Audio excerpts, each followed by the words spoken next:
В Ухте подвели итоги ежегодной республиканской олимпиады по химии ООО «Лукойл Ухта нефтепереработка».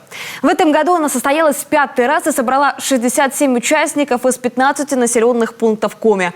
Отличившиеся, как обычно, получают целевые места в ведущих нефтехимических вузах России. В этом году из-за пандемии Олимпиаду провели в дистанционном формате. Участники писали ее каждый в своей школе. По той же причине отменили и практическую часть. Но возможности проявить себя было не меньше.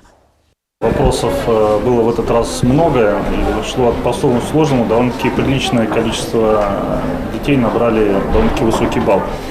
А вот максимально не брал никто не набрал. И очень большое, скажем так, количество хорошистов, кто набрал высокий балл, но не попали в число призеров, финишировали довольно-таки кучно.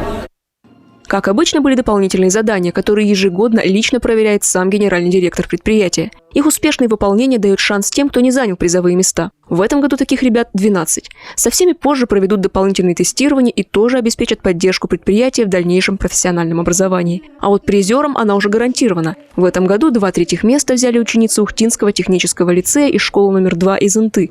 А серебро, как и в прошлом году, у Сыктывкара. Второе место взяла ученица 16-й школы Ирина Ткаченко. Девушка не ждала столь высокого результата и не планировала поступать в нефтехимический вуз, но теперь пересмотрит свои планы. У нас эту школу позвали, и мы согласились и пошли. А так я собираюсь на биохимию. Я буду рассматривать, вроде бы это интересно, и если предложат, то это возможность, поэтому я рассмотрю этот вариант. А лучшим в очередной раз стал ученик Ухтинского технического лицея. У молодого человека есть цель поступить в Российский химико-технологический университет имени Менделеева в Москве. А победа тоже стала неожиданностью. Честно говоря, я в это верил меньше всего. Я ожидал, может быть, максимум призер 3-й степени. 3-е место, возможно, но не 1-е. Ученики этой ухтинской школы с самой первой олимпиады забирают призовые места. Все это время их бессменный наставник, учитель химии Ухтинского технического лицея Наталья Кислицына.